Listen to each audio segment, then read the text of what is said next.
எனதன்பு கன்னிராசிக்கார நேர்களுக்கு எனதினிய வணக்கங்க. நம்ம இன்னைக்கு வீடியோ பதிவுக்கு முழுமையா போறதுக்கு முன்னாடி முருகரை மனதார வணங்கிட்டு வீடியோ பதிவுக்குள்ள போகலாங்க. ஓ முருகா போற்றி, ஓ முருகா போற்றி, ஓ முருகா போற்றி.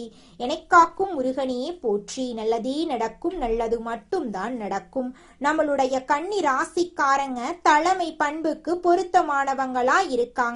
முக்கிய முடிவுகளை எடுக்கும் போது 1க்கு 2 முறை ஆலோசனை பண்ணி தாங்க இவங்க முடிவெடுப்பாங்க. உழைப்பால வெற்றி பெறக்கூடியவங்களா இவங்க வாழ்ந்துகிட்டு இருக்காங்க. கடவுளை மட்டும்தாங்க கண்மூடித்தனமா நம்புவாங்க. வேற யாரையும் இவங்க நம்ப மாட்டாங்க. மற்றவர்களின் உணர்வுகளுக்கு மதிப்பையும் மரியாதையும் அளிக்கக்கூடியவங்களா இவங்க இருக்காங்க. அழகும் ஆளுமையும் இவங்க கிட்ட அதிக லெவல்ல இருக்குதுங்க. கன்னி ராசி என்பது காலச்சக்கரத்தின் 6வது ராசி. கன்னி ராசியின் அதிபதி புதன் பகவான். உத்திரம் நட்சத்திரம் 2, 3, 4 பாதங்கள், அஸ்தம் நட்சத்திரம் 1, 2, 3, 4 பாதங்கள், சித்திரை நட்சத்திரம் முதல் 2 பாதங்களில் பிறந்தவங்க நம்மளோட கன்னி ராசியை சேர்ந்தவங்க. இந்த கன்னி ராசியை சேர்ந்தவங்க இயல்பாகவே எல்லாருமே நல்லா இருக்கணும் அப்படின்னு நினைப்பாங்க. இவங்க புத்திசாலிகளா இருப்பாங்க.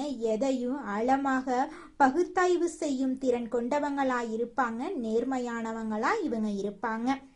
புதனின் ஆதிக்கம் இருக்கிறதுனால இவங்களுக்கு எப்போதும் ஒரு விஷயத்த சரியாக நேர்த்தியாக செய்யணும் அப்படிங்கிற எண்ணம் மேலோங்கி இருக்கும்.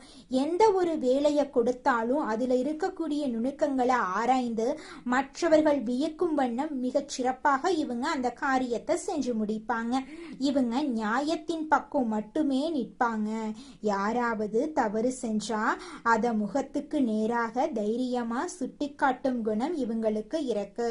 மனிதர்களிடம் இப்போதெல்லாம் மக்கள் எப்படி இருக்கிறார்கள் அப்படின்னா, மற்றவர்களை ஏமாத்தி எப்படி முன்னேறது என்று சிந்திக்கிறவங்க அதிகமா இருக்காங்க.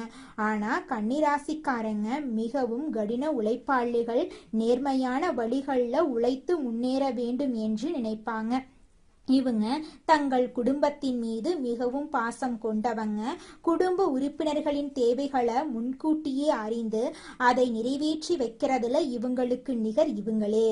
மற்றவங்களுக்கு உதவி செய்யறதுல இவங்களுக்கு அலாதியான பிரியம் இருக்கு. தன்னிடம் உதவி என்று வர்றவங்களுக்கு தங்களால முடிந்த அனைத்தையும் செஞ்சு கொடுப்பாங்க. இவங்கள நண்பர்களாகவோ அல்லது வாழ்க்கை துணையாகவோ பெறவங்க ஒரு சிறந்த வழிகாட்டியையும் பாதுகாப்பான துணையை பெற்றவர்களா கருதப்படுவாங்க. இப்படி இவர்களை பத்தி சொல்லிக்கிட்டே போகலாம். ஆனா இவர்கள் கிட்டையும் சில குறைகளும் இருக்கு. அந்த குறைகளை நீங்க திருத்திக்கிட்டீங்கன்னா உங்க வாழ்க்கையில நீங்க அடைய முடியாத வெற்றியை அடையலாங்க. கன்னி ராசிக்காரர்களிடம் அந்த மிகப்பெரிய குறை என்னன்னு பார்த்தீங்கன்னா அதீத சிந்தனை. அனைத்திலையும் முழுமையை எதிர்பார்க்கிறது. ஒரு சிறு வேலையை செஞ்சாலும் அது 100% சரியாக இருக்க வேண்டும் என்று இவங்க நினைப்பாங்க. மற்றவர்கள் செய்கிற சிறு தவறுகளை கூட இவங்கனால ஏத்துக்க முடியாது. இதனால தேவையில்லாத விமர்சனங்களை செய்து மற்றவர்களின் கோபத்துக்கு இவங்க ஆளாயிடுறாங்க. அதே போல ஒரு சிறு பிரச்சனை என்றாலும் அதை பத்தி அளவுக்கு அதிகமா சிந்தித்து தங்கள் மனசை தாங்களே குழப்பிக்கொள்றாங்க. நடந்த முடிவுகளை நினைச்சு கவலைப்பட்டு எதிர்காலத்தை நினைத்து பயப்பட்டு இவர்களின் இயல்பாயிருக்கு. யாராவது இவங்களை காயப்படுத்தும்படி பேசிட்டா அதை அவ்வளவு எளிதில் இவங்க மறக்க மாட்டாங்க. இதனால இவங்களுக்கு அடிக்கடி மன உளைச்சலும் நரம்பு சம்பந்தப்பட்ட அழுத்தங்களும் ஏற்படும். அதனால கன்னிராசிக்காரர்களே, நீங்க எல்லாவற்றையும் உங்க மனசுக்குள்ள போட்டு அழுத்தி கொள்ள வேண்டாம். எதிலும் 100% முழுமையை எதிர்பார்க்காதீங்க. எது நடந்தாலும் அது கடவுளின் விருப்பம் அப்படின்னு உங்களுடைய கடமையை மட்டும் சரியா செய்யுங்க. நிச்சயமா உங்க வாழ்க்கையில நல்லது மட்டும்தாங்க நடக்கும். நீங்க அளவுக்கு அதிகமா அடுத்தவங்க மீது பாசம் வைக்கிறதையும் சிந்திக்கிறதையும் நிறுத்தினாலே உங்க வாழ்க்கையில பாதி பிரச்சனை தீர்ந்து போயிடும். உங்க ஜாதகப்படி தற்போது நீங்க பல்வேறு விதமான சோதனைகளை கடந்து வந்துட்டு இருக்கீங்க. குடும்பத்திலையும் சரி வேலையிலையும் சரி பல மன அழுத்தங்களை நீங்க சந்திச்சுட்டு இருக்கீங்க. நீங்க எவ்வளவுதான் மற்றவங்களுக்கு நல்லது செஞ்சாலும் அதற்கான பலனோ அல்லது சிறு நன்றியோ உங்களுக்கு கிடைக்காம போறது மட்டுமில்லாம வீண் பழிகளை சுமக்க நேரிடும் சூழ்நிலைகளை நீங்க கடந்துகிட்டு இருக்கீங்க. நீங்க உண்மையாக அன்பை கொட்டினாலும் அதை மற்றவங்க தவறா புரிந்து கொள்றது போன்ற மனவேதனைகளை நீங்க அனுபவிச்சுட்டு இருக்கீங்க. இந்த காலகட்டம் உங்களை பல விதங்கள்ல சோதித்து பல பாடங்களை கற்றுக் கொடுத்துட்டு இருக்கு. அதனால இந்த நேரத்துல நீங்க மிகவும் கவனமாகவும் எச்சரிக்கையாகவும் இருக்க வேண்டியது அவசியங்க. இந்த காலநிலையில நீங்க கவனமா இருக்கணுங்க. நிச்சயமா உங்க வாழ்க்கையில நல்லதுதாங்க நடக்கும். அனைவருக்கும் வணக்கங்க. நீங்க இந்த 3 இடங்களுக்கு மட்டும் தவறுதலாக கூட செல்ல வேண்டாங்க. உங்களுக்கான நேரம் ரொம்பவும் குறைவாயிருக்கு. ஏன்னா நீங்க இந்த 3 இடங்களுக்கு போனீங்கன்னா எதிர்பாராத விபத்துக்கள் ஏற்பட்டு நீங்களும் உங்கள் குடும்பமும் பல சிரமங்கள்ல சந்திக்க நேரிடுங்க. குறிப்பா இந்த மாதத்துல ராகு கேதுக்கள் தங்கள் உக்கிர ரூபத்தை எடுப்பாங்க. இந்த மாதத்துல கோடை காலத்துல வெயில் ரொம்பவும் அதிகமாயிருக்கும். வளி மண்டலத்துல வெப்பம் எப்படி இருக்குதோ அதே போல இந்த நேரத்துல ராகு கேதுக்களும் அதே அளவு வெப்பத்தோட தங்கள் உக்கிர ரூபத்தை எடுப்பாங்க. நீங்க இந்த இடங்களுக்கு செல்ல வேண்டாம். ஒருவேளை நீங்க சென்றால் நீங்க நிறைய இழக்க நேரிடுங்க அப்படின்னு நீங்க தெளிவா புரிஞ்சுக்கோங்க. உங்களோட வாழ்க்கை உங்க கையில தாங்க இருக்கு. நீங்க செல்லக்கூடாத இடங்கள் எவை, நீங்க அந்த இடங்களுக்கு போனா உங்களுக்கு எப்படி நஷ்டம் ஏற்படும் என்பது பற்றி நாம தெளிவா தெரிஞ்சுக்க போறேங்க. இதை தெளிவா தெரிஞ்சுக்கணும் அப்படின்னா இந்த காணொளிய பொறுமையாகவும் நிதானமாகவும் நீங்க தனியாக உட்காரவில்லை அப்படின்னாலும் எங்கும் கடந்து செல்லாம கடைசி வரைக்கும் கேட்க முயற்சி பண்ணுங்க. ஏன்னா சில விஷயங்களை என்ன இருக்கிறது இதில் என்று தள்ளிவிட்டு விடுவோம். மனிதர்களுக்கு என்னவென்றால் எதுவாக இருந்தாலும் எளிதாக நம்மிடம் வந்த எதையும் நம்ம சாதாரணமா பார்ப்போம். கஷ்டப்பட்டு பெற்றதற்கு மதிப்பு அதிகமா இருக்கும். ஆனா தெய்வ அனுகிரகம் எப்படி இருக்கும் அப்படின்னா இந்த ராசிக்காரர்களுக்கு நீங்க செய்த புண்ணியம், நீங்க செய்த பூஜைகள், உங்கள் நல்ல குணம் ஆகியவற்றால தெய்வமே, அந்த பரமேஸ்வரனே இந்த பதிவை உங்க கண்ணில் படும்படி செஞ்சிருக்காரு. கடவுள் நமக்கு சில சமயங்கள்ல நம்மை தட்டி எழுப்புவது போல சில விஷயங்களை தெரிவிப்பாரு. அவற்றை நாம் புரிந்து கொண்டா நாம் அதிர்ஷ்டசாலிகள். அப்படி புரிஞ்சுக்கல அப்படின்னா நம்ம வாழ்க்கையில பிரச்சனை நடக்கிறதுக்கு வாய்ப்பு இருக்குதுங்க. புரிஞ்சு நடந்துக்கோங்க. உங்க வாழ்க்கையில நல்லது மட்டும் தாங்க நடக்கும். கடவுள் நமக்கு சில சமயங்கள்ல நம்மை தட்டி எழுப்புற மாதிரி சில விஷயங்களை தெரிவிப்பாரு. அவற்றை நாம புரிந்து கொண்டா நாம அதிர்ஷ்டசாலிகள். என்ன இருக்குது இதுல அப்படின்னு அலட்சியப்படுத்தியவர்கள் எத்தனையோ பேரு காலப்போக்குல மறைந்து விட்டனர். கண்ணிமைக்கும் நேரத்துல நமக்கு நல்லது நடக்கலாம், அதே போல நஷ்டங்களும் நடக்கலாம். அதனால அப்படிப்பட்ட தவறு உங்களுக்கு நடக்க கூடாதுங்க. அப்படிங்கிறதுக்காக நான் இந்த பதிவுல பல விஷயங்களை உங்களுக்கு சொல்ல போறேங்க. எல்லா நல்ல விஷயங்களை பத்தியும் நீங்க தெரிஞ்சுக்க போறீங்க. பரமேஸ்வரர் உங்களுக்கு பலவிதமான நன்மைகளை தரப்போறாருங்க. அதுல துளி கூட மாற்றமே கிடையாது. இப்ப நான் சொல்லக்கூடிய 3 இடங்களுக்கு மட்டும் நீங்க செல்ல வேண்டாங்க. அதே போல செல்ல வேண்டிய இடங்களையும் நான் இந்த பதிவுல சொல்றேங்க. அங்கு சென்றா இந்த மாதத்துல உங்களுக்கு நல்லா இருக்குங்க. அதே போல இந்த காணொளிய பாக்குறதுக்கு முன்னாடி ஓம் நமச்சிவாயா அப்படின்னு கருத்துக்கள்ல பதிவிடுங்க. தயவு செய்து இந்த பதிவுக்கு உங்களோட ஆதரவை தாருங்க. ஏன் அப்படின்னா நீங்க உங்க விருப்பத்தை தெரிவிப்பதன் மூலமா இது மேலும் சில உங்களுடைய நண்பர்களுக்கு சென்று அவர்களுக்கும் பயன்படுத்தி கொள்ளும் வாய்ப்பை ஏற்படுத்தி தருங்க. அதன் மூலமா அந்த பரமேஸ்வரன் உங்களுக்கு ஏதோ ஒரு ரூபத்துல நிச்சயமாக உதவி செய்வாருங்க. ஒருவரின் ஆதரவு 4 நபர்களுக்கு சென்றடைய உதவியா இருக்குங்க. அவர்களையும் அவர்களின் குடும்பத்தையும் நீங்க காப்பாற்றியவர்களாயிருவீங்க. அப்படிங்கறதால உங்களுடைய ஆதரவை தாருங்க. இனி தாமதிக்காம விஷயத்துக்குள்ள போலாங்க. உங்களுக்கு எவ்வளோ அவசரம் இருந்தாலும் சரிங்க, எவ்வளோ முக்கியமான வேலை இருந்தாலும் இந்த நாட்களில் மட்டும் நீங்கள் செல்ல வேண்டாங்க. அது எவ்வளவு நெருங்கிய நண்பர்கள் அழைச்சாலும் சரி, உங்களை கட்டாயப்படுத்தினாலும் சரி, நீங்கள் சென்றீங்கன்னா நீங்கள் உங்கள் கையாலேயே துன்பத்தை தேடிக்கொண்டது போல மாறிடுங்க. நீங்கள் அந்த இடத்துக்கு சென்றால் 10ஆம் வீட்டில் இருக்கக்கூடிய சனி பகவானின் தாக்கத்தாலும் ராகு கேதுக்களின் உக்கரத்தாலும் நீங்கள் எதிர்பாராத சிக்கல்களில் மாட்டிக்கிறீங்க. இது உங்களுக்கு தேவையில்லாத அவப்பேரையும் மன அழுத்தத்தையும் உருவாக்கிறோம். எல்லாவற்றையும் விட முக்கியமாக நீங்க அந்த இடங்களுக்கு சென்றா உங்க குலதெய்வத்தின் கோபத்துக்கு ஆளாயிருவீங்க. அதன் பிறகு நீங்க எவ்வளவு பரிகாரங்கள் செஞ்சாலும் உங்களுக்கு பலன் கிடைக்காம போயிருங்க.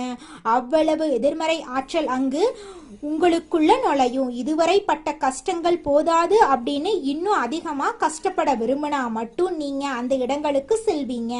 பலர் தெரியாம சென்று துன்பத்துல மாட்டிக்கிறாங்க. உங்களுக்கு முன்கூட்டியே இந்த எச்சரிக்கை விடுக்கப்பட்டிருக்கு. கடந்த சில காலங்களாகவே தொழில் மற்றும் குடும்பம் என்று இரண்டு பக்கமும் நீங்க பலவிதமான மன போராட்டங்களை சந்திச்சுட்டு இருக்கீங்க. ஆனா இனிமேலு அந்த கஷ்டங்கள் தொடரக்கூடாது அப்படிங்கறதுக்காக இதை நான் விரிவா சொல்றேங்க.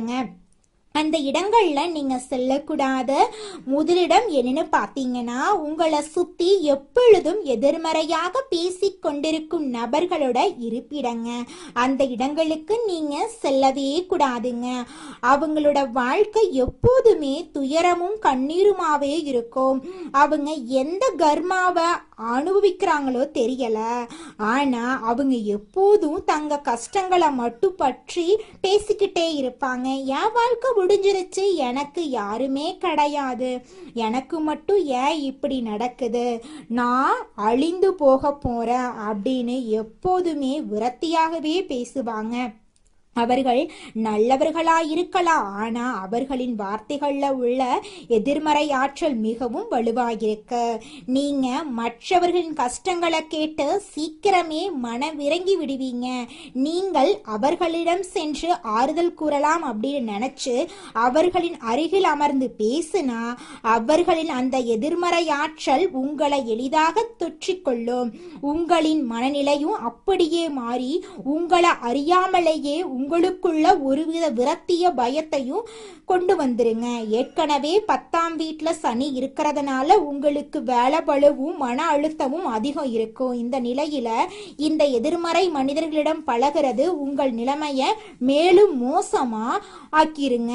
தயவு செஞ்சு இந்த காலகட்டத்துல நீங்க இந்த நபர்கள் கிட்ட பேச வேண்டாம். அவர்களை தொலைபேசியில் கூட நீங்க தொடர்பு கொள்ள வேண்டாம்.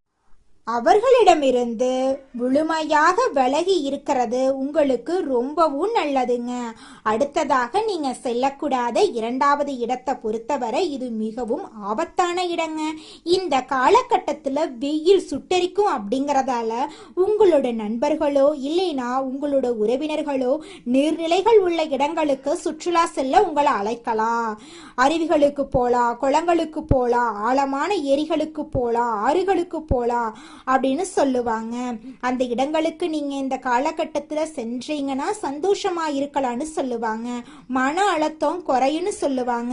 அவங்க உங்களை வற்புறுத்துவாங்க. ஆனா இப்போது நான் குறிப்பிட்ட இந்த காலத்துல மட்டும் நீங்க அப்படிப்பட்ட நீர்நிலைகளுக்கு செல்லாம இருக்கிறது உங்களுக்கு பாதுகாப்பானதுங்க. ஏன்னா பார்க்க மிகவும் அமைதியாக தோன்றும் அந்த இடங்கள் எல்லாம் நீரின் அடியில என்ன பெரிய ஆபத்து காத்துக்கிட்டு இருக்கு அப்படிங்கிறது யாருக்குமே தெரியாது. நீங்க அந்த இடங்களுக்கு சென்றா ராகு கேதுக்களின் ஆதிக்கத்தால எதிர்பாராத விபத்துக்கள் நடக்க அதிகமா வாய்ப்பு இருக்கு. பாசி படிந்த வழுக்கும் பாறைகள்ல கால் தவறி விழறது அல்லது ஆழம் தெரியாம நீர்ல இறங்கி சுழ்கள்ல சிக்கிக்கொள்றது போன்ற மோசமான விபத்துக்கள் நடக்கலாம். அதனால இந்த காலகட்டத்துல நீங்க சுற்றுலா போறத தவிர்ப்பது நல்லதுங்க. இந்த குளிர்ந்த சூழ்நிலையை உங்களுடைய வீட்டிலேயே உருவாக்கி வீட்டிலேயே இந்த காலநிலையை கலைக்கிறது ரொம்பவும் நல்லதுங்க. நீங்க உடலுக்கு நல்லது தரக்கூடிய இடத்துக்கு செல்வதாக நினைத்து இந்த காலகட்டத்தில் நீங்க ஆபத்துல மாட்டிக்க வேண்டாங்க. உங்களுடைய உயிரை விட வேற எந்த வேடிக்கையும் சந்தோஷமும் பெரிதில்ல அப்படிங்கிறத நீங்க முழுமையா உணர்ந்து கொள்றது உங்களுக்கு ரொம்பவும் நல்லதுங்க. நீர்நிலைகள் உள்ள இடங்களுக்கு சுற்றுலா செல்றத முற்றிலும் தவிர்த்துருங்க. நீங்க செல்லக்கூடாத மூன்றாவது முக்கியமான இடம் என்னன்னு பார்த்தீங்கன்னா செய்வினை, மாந்திரீகம் போன்ற கெட்ட காரியங்கள் நடைபெறும் இடங்கள் மற்றும் உங்களை பார்த்து பொறாமப்படும் நபர்களின் வீடுகள். சிலர் தங்கள் சுயநலத்துக்காக மற்றவங்க கெட்டு போகணும் அப்படின்னு அடுத்தவர்கள் குடும்பம் நாசமாக வேண்டும் என்று தீய சக்திகளை வழிபடுவாங்க. அப்படிப்பட்ட எதிர்மறை அதிர்வலைகள் தரக்கூடிய இடங்களுக்கு நீங்க செல்லவே கூடாதுங்க. அதே போல நீங்க வாழ்க்கையில முன்னேறத, உங்க வளர்ச்சியை பார்த்து உங்களுக்குள்ள வாழ்க்கையில பிரச்சனை ஏற்படுத்தக்கூடிய நிறைய பொறாமப்படக்கூடிய நபர்கள் இருக்காங்க. அவங்களுடைய வீட்டுக்கும் நீங்க போகக்கூடாதுங்க. நிச்சயமாக உங்க வாழ்க்கையில நல்லதுதாங்க நடக்கும். பொறாமைப்படும் உங்களுடைய உறவினர்கள், நண்பர்கள் சிலர் உங்க வட்டத்திலேயே இருப்பாங்க. அவங்க வெளியே உங்ககிட்ட நல்லா சிரிச்சு பேசினாலும் அவங்க கொடுக்கும் ஒவ்வொரு பொருளிலும் அவர்களின் வன்மம் இருக்கும். அப்படிப்பட்டவர்களின் வீடுகளுக்கு இந்த மாதத்துல நீங்க செல்லக்கூடாதுங்க. அவர்களோட வீட்டு வாசப்படியை கூட நீங்க மிதிக்க கூடாது. அவர்கள் கொடுக்கும் தண்ணீர், தேநீர், எந்த உணவையும் நீங்க வாங்கி சாப்பிட வேண்டாம். அவர்களின் பொறாம கலந்த பார்வையே உங்களுக்கு மிகப்பெரிய திருஷ்டியா மாறி உங்க வாழ்க்கையில பல தடைகளை ஏற்படுத்தும். நீங்க உண்ணும் உணவின் வழியாக அந்த கெட்ட சக்திகள் உங்களை எளிதாக பிடித்துக்கொள்ளும். இவற்றுடன் இரவு நேரங்கள்ல தனியாக வாகனங்கள்ல பயணம் செய்வத, முக்கியமா 4 திசைகளை சந்திக்கும் சாலைகள்ல நீங்க இந்த மாதத்துல பயணம் செல்றத தவிர்ப்பது ரொம்பவும் நல்லதுங்க. அந்த நேரங்கள்ல தீய சக்திகளின் நடமாட்டம் அதிகமா இருக்கும். அப்படிங்கறதால உங்களுடைய வண்டி பழுதாகவோ விபத்துக்கள் ஏற்படவோ வாய்ப்புகள் இருக்கு. அதனால இரவு நேரத்துல பயணம் செய்யறத இந்த மாதத்துல தவிர்ப்பது ரொம்பவும் நல்லதுங்க. இந்த காலகட்டத்துல இந்த இடங்களுக்கு செல்வதை தவிர்ப்பது முற்றிலும் நல்லதுங்க. இப்போ நீங்க செல்ல வேண்டிய இடங்கள் என்னன்னு பார்த்தா, உங்களுக்கு அருகில் இருக்கக்கூடிய மிகவும் பழமையான சிவாலயங்களுக்கு செல்றது உங்கள் உயிருக்கும் உடலுக்கும் மிகவும் சிறந்ததுங்க. பழமையான கோவில்கள்ல எப்போதும் ஒருவித தெய்வீக அமைதியும் நல்ல குளிர்ச்சியும் நிறைந்திருக்கும். அங்கு சென்று சிவபெருமானுக்கு குளிர்ந்த நீரால அல்லது இளநீரால அபிஷேகம் செய்து முழு மனசோட வழிபாடு செய்யுங்க. இதனால 10ஆம் வீட்டுல இருக்கக்கூடிய சனியினால ஏற்படும் கெடுபலன்கள் குறைஞ்சு உங்கள் மனமும் குளிர்ச்சியடையும். உங்கள் வாழ்க்கையில் இருக்கக்கூடிய தடைகள் அனைத்தும் விலகி போயிடும். இந்த கோடை காலத்துல வீதியோரம் இருக்கும் ஏழை எளிய மக்களுக்கும் ஆதரவற்றவர்களுக்கும் குளிர்ந்த தண்ணீர், நீர்மோர் அல்லது பழங்களை தானமா கொடுங்க. முதியோர் இல்லங்களுக்கு சென்று அங்குள்ளவர்களுக்கு இனிப்புகளும் உணவும் வழங்குங்க. வெயிலில் தவிக்கும் வாயில்லா ஜீவன்களான பசுக்களுக்கும் பறவைகளுக்கும் தண்ணீர் மற்றும் உணவளியுங்க. இந்த தர்ம காரியங்களை செய்வதன் மூலமா உங்க வாழ்க்கையில் இருக்கக்கூடிய அனைத்து பிரச்சனைகளும் காணல் நீரா கலைஞ்சு போயிருங்க. முழு அருளும் சிவபெருமானின் ஆசீர்வாதமும் உங்களுக்கு பரிபூரணமா கிடைத்தே தீருங்க.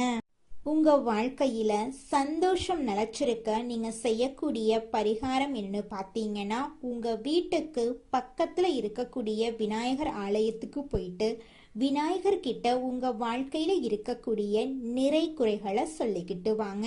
கூடிய விரைவில் உங்க வாழ்க்கையில இருக்கக்கூடிய அனைத்து பிரச்சனைகளும் காணல் நீரா கரைஞ்சு போயிருங்க. வினை தீர்ப்பான் விநாயகர்னு சொல்ற மாதிரி நிச்சயமா விநாயகர் உங்க வாழ்க்கையில் இருக்கக்கூடிய அனைத்து பிரச்சனைகளையும் காணல் நீரா கரைய செஞ்சிருவாருங்க. நன்றி, வணக்கங்க.